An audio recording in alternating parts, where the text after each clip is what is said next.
Fala galera, beleza? Como muita gente conversa com a gente sobre rally, hoje nós vamos começar uma coluna falando Entenda o Rally.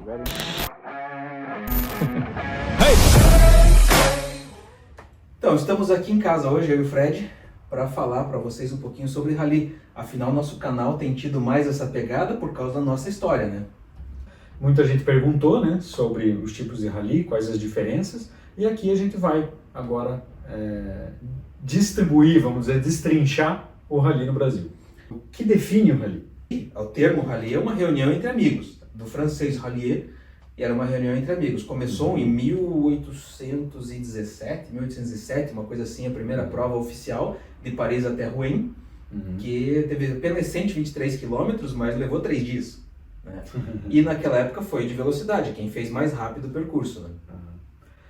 Mas as principais características do rally, para nós, o que difere dos outros automobilismos, né? Dentro do rally, nós temos 3 principais diferenças.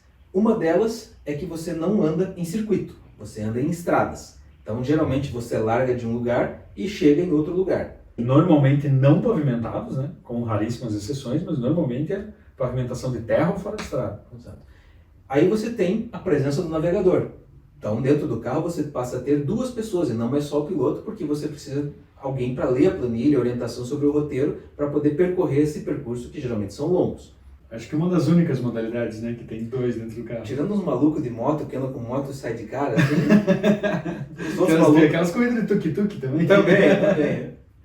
E por fim, a principal diferença delas é que você não corre contra outros concorrentes, você corre contra o relógio. Então não existe confronto direto na pista, cada um larga no seu tempo, geralmente de minuto em minuto, e raras exceções você ultrapassa alguém no trecho. Eu ia falar isso, né? O embate normalmente não acontece, às vezes acontece. Só que aí, cada modalidade de rally tem um tipo de navegação, todos são parecidos, porém diferentes. No rally de regularidade, o objetivo principal é você estar no lugar certo na hora certa. Então, a gente recebe uma planilha ou livro de bordo da organização que tem lá todo o roteiro a ser percorrido, o itinerário a ser percorrido e as médias de velocidade. Então, o objetivo da dupla é percorrer esse trecho dentro da média imposta. Consequentemente, você pode atrasar ou adiantar e aí você precisa recuperar o tempo perdido para voltar para o tempo ideal, digamos assim. Aqui à direita. Isso, entrou, estamos atrasando um pouquinho. Isso. Calma, isso. 5h22 pela direita. Pela direita. Isso, estamos atrasando. 5h26 pela direita aqui, ó. No decorrer da prova, quem andar mais correto perde menos pontos, quem perder menos pontos ganha a prova. Aí vem a função do navegador. Você lembra como era quando a gente começou, né? Navegação, cara, com uma calculadora não convencional ali. Você tinha que fazer todas as formas e navegava a cada 100 metros, né? A cada 100 metros que a gente fazia. Você só tinha que fazer o cálculo da operação para botar lá o tempo, calcular, né, o horário que você estava naquele ponto para saber se você estava adiantado ou atrasado. E daí tá, beleza, tá 1 segundo atrasado. Então você acelera um pouquinho, mas você só vai saber se está recuperando, se recuperou, se já está adiantado 100 metros depois, quando você fizer o próximo cálculo. Pois é. Na época a gente terminava um rally com 300 pontos perdidos, né? Não, uns 3.000 pontos perdidos. 3.000 pontos perdidos. E era 1 ponto a cada segundo, né? Além de ler a planilha, em 1.500 metros dobrar à direita, você ainda tinha que calcular durante com o carro em movimento para saber se quando chegasse naquela referência ou no próximo 100 metros você estava adiantado ou atrasado. Depois vieram os equipamentos integrados, né, que mediam, integrados ao carro, eles mediam o odômetro e te davam o tempo instantâneo, se estava adiantado ou atrasado. E aí as provas começaram a ficar tão acirradas que passou-se a computar 1 ponto a cada 1/10 de segundo. Hoje os caras perdem 50 pontos numa prova em 1/10 de segundo. Então é impressionante o que estão fazendo hoje. Na Copa Troller, quando eu corri algumas vezes lá, os caras terminavam com menos de 10 pontos perdidos no 10º de segundo. Absurdo, né? Correndo na areia ainda. Exato. Então esse é talvez a categoria de entrada do rally que todo mundo pode fazer com o seu carro de rua, né? E entre os campeonatos mais famosos está justamente a Copa Troller, como você falou, só que aí é monomarca, você obrigatoriamente tem que ter um Troller para participar. Você tem o Mitsubishi Motorsports, que foi o pioneiro nessa área, monomarca, né? Mas também você tem que ter um Mitsubishi para participar, mas são provas fantásticas. Isso fora que você percorre o Brasil inteiro, né? Competindo, conhecendo lugares e tal. Então é muito divertido, além da competição. E em termos de multimarcas, eu acho que a Racing SC, né? Que faz o campeonato mais interessante. Que é mais completo. Né? Que é mais completo, mas é em Santa Catarina. E a maior prova deles é o Transcatarina, que é muito parecido com o que tem no Paraná, que é o Transparaná. Ambas são provas de longa duração, de regularidade e para veículos fora de estrada, né? Quando a gente começou, os ralis de regularidade eram de carro, né? Não eram de 4x4. Hoje ainda existem poucas provas de carro, principalmente no Rio Grande do Sul, mas o que cresceu mesmo foram os ralis 4x4 de regularidade. Depois nós temos o rally cross country. O rally cross country talvez seja uma evolução, vamos dizer assim, do rally de regularidade, onde você tem um formato de navegação um pouco parecido, porém sem o tempo. Né? Porque daí, nesse caso, o objetivo é você percorrer o trecho estabelecido pela organização da mesma forma que no regularidade. Só que você não precisa estar no lugar certo na hora certa, além dos pontos de largada, né? Os controles de largada. O objetivo lá é fazer o mais rápido possível da largada até a chegada. Só que a planilha é muito parecida. Então, a linguagem usada no regularidade, você traz para o cross country para entender que em 300 metros tem uma valeta, que em 2.600 você tem que dobrar a esquerda na porteira, que em 3.750 tem uma bifurcação pela direita. 200 porteira. Porteira aqui nessa curva. 300 lombas. Sequência de lomba não tem cureca. 200. 100. Começa aqui. Sequência de lomba não tem cureca.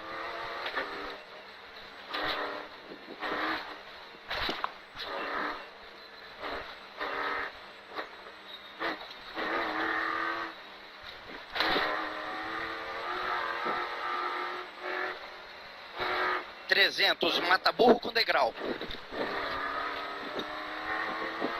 100, mata-burro com degrau. E 1 quilômetro. A principal diferença da planilha é que existe daí a necessidade no cross country de você graduar dificuldades, onde no regularidade você só tinha o trecho. Então, você não precisava botar uma valeta na saída da curva, uma lombada, um rio para atravessar. Você só precisava sinalizar a bifurcação, coisa assim, ou algo extremamente perigoso. O rio tinha que ter na planilha, né? Acho que o rio era importante, né? Mas de qualquer forma, sim, tinham só as referências, né, para o que você fazer, mas não dizia se era perigoso ou não. E aí veio o advento que a gente chama aqui no Brasil de cureca. Cureca. Você sabe o que é uma cureca, né? Uma cureca. Uma cureca é uma caveirinha na planilha, ou no livro de bordo, né? E ela identifica entre uma cureca, 2 curecas ou 3 curecas, sendo uma atenção, 2 cuidado, 3 perigo. A cureca é o nível de dificuldade do obstáculo, vamos dizer assim. Daí no livro de bordo do Rally Cross Country vai ter essas identificações. Às vezes vai ter uma curva, 2 curecas.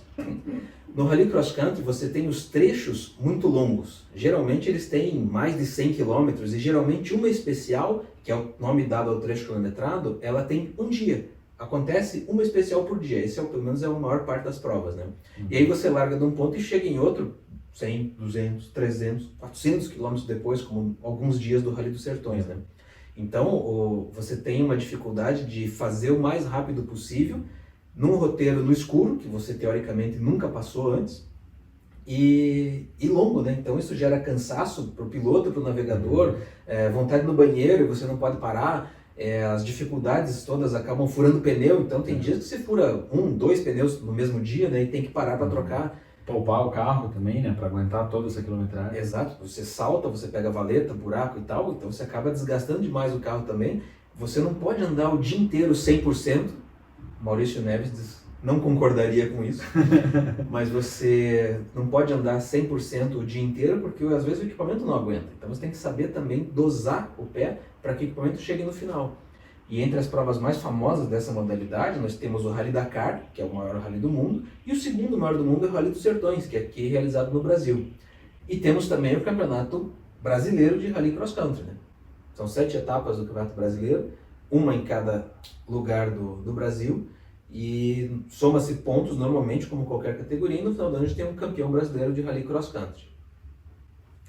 Essa modalidade cross country tem uma divisão ali, que talvez não seja bem uma divisão, que é o Rally Baja.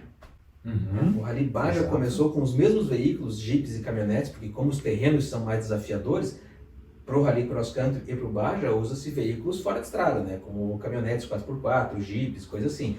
Hoje todos muito bem preparados, praticamente protótipos, né?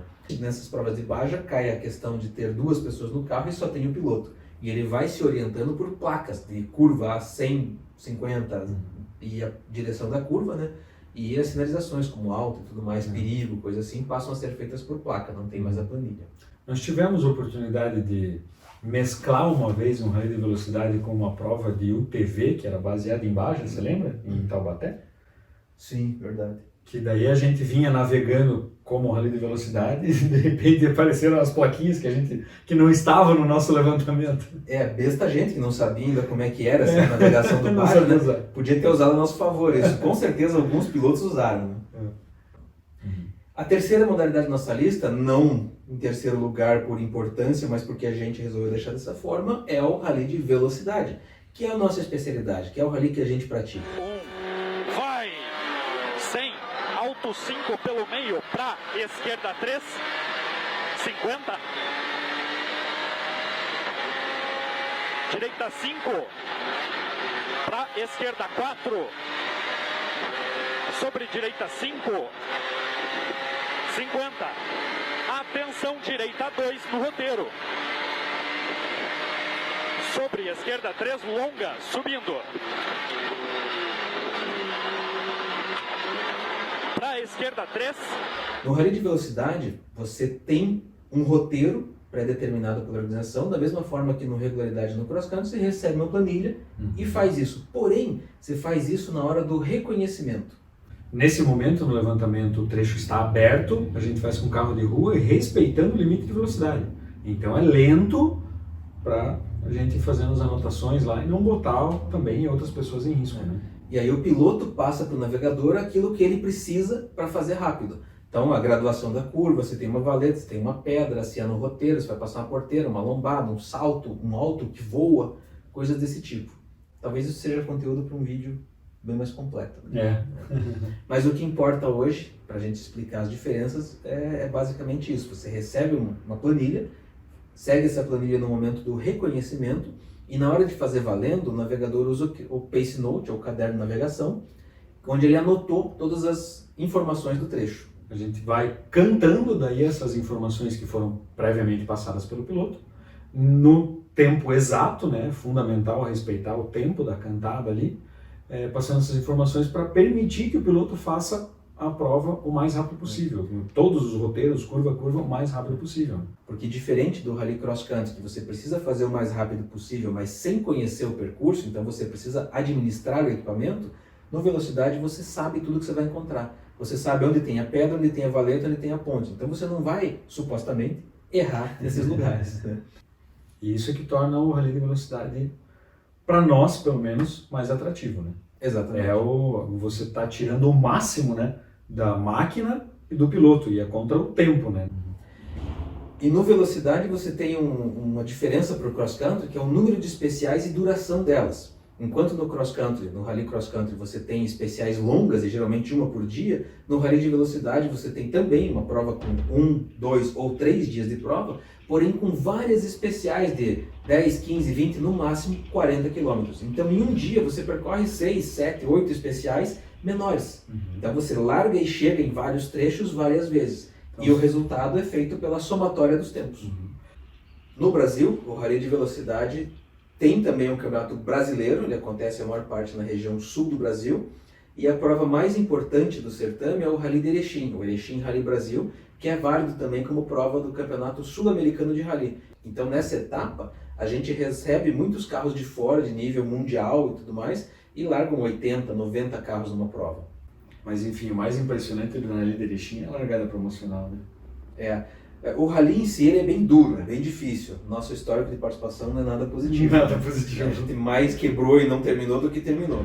Mas a festa, a forma com que a comunidade recebe os competidores, a largada promocional, tudo é impressionante. Aquilo é um evento de verdade. E talvez como segunda prova importante do nosso certame esteja o Rally da Graciosa, que é o rally mais antigo ainda em existência. Diferente, né? O Graciosa é o único rally de asfalto da América Latina. E lembra a primeira vez que a gente foi fazer um Graciosa?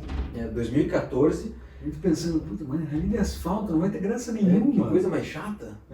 Cara, terminou o primeiro especial, os dois estavam comemorando dentro do carro, parecia duas crianças no parque de diversões. Foi fantástico, foi surpreendente. o Rally da Surpreendente, é surpreendente, fizemos vários anos já. Depois voltou a ter a subida da Serra da Graciosa, que é de paralelepípedo, grande parte, né? Incrível. É uma das especiais mais desafiadoras que eu já andei, é fantástico. E depois que a gente fala que o rally tem 3 principais conceitos, né? Que é 2 dentro do carro, largar de um lugar e chegar no outro e a disputa sem confronto direto, vem um abençoado de um cara e cria uma coisa chamada Rallycross. Oh, great start, Christopherson. He's maybe got backward already. He has. Oh, no contact between them. Backward in the wall. That might well be a penalty immediately for Christopherson. He said he wouldn't do it. Backwards left facing the wrong way. Larson is there as well. The front left corner of the Polo's got damage on it. What happened there? I'm really worried that one of those two guys, the front end of the Polo just ripped off over the jump. I'm quite worried for one of those two. Robin's out of the car, you can see him in the competition, he's walking over to Andreas. I don't think Andreas is out of the car yet. É mais parecido com um circuito do que com um rally propriamente dito. É mais uma corrida maluca, né? São carros de rally, né? Ou mais próximos, um dia foram concebidos como carros de rally. Porém, esses carros hoje são em tração nas 4 e eles beiram 700 cavalos de potência. São motor 2.0 turbo com 700 cavalos de potência e o carro só tem um lugar. Porque eles não precisam de navegação, porque eles correm em circuitos. Né? Então você passa a ter um circuito com adversidades, terra, asfalto, saltos e tudo mais. Você passa a andar não ter mais largada e chegada em pontos diferentes, você tem voltas no circuito, e você passa a ter confronto direto porque largam 4, 5 ou 6 carros numa mesma bateria. Por que só largam isso? Porque se largar mais eles se matam. Eles se matam do mesmo jeito, né? Mas além do confronto direto, ainda tem todo um sistema de chaveamento que vai compondo as baterias lá, que é complexo pra caramba. Você tem que assistir algumas provas para passar a entender. Mas é bem emocionante e bem legal de assistir. Para assistir é fantástico. Agora, se perguntar se eu quero correr, acho que não. O que mais eu não gosto em automobilismo é o confronto direto. É alguém vir e me tirar da corrida. E no Rallycross isso é iminente. Então, moçada, esse foi o nosso primeiro vídeo da coluna Entenda o Rally. Se você tiver alguma sugestão, alguma curiosidade, deixa aqui nos comentários para que a gente possa ir direcionando os próximos vídeos para tudo aquilo que você tem vontade de saber. Se gostou desse vídeo, não esquece de deixar o like e se inscreva no canal para ser notificado sempre que um vídeo novo for ao ar. Certo? Certo. Até a próxima. Vamos lá, até a próxima.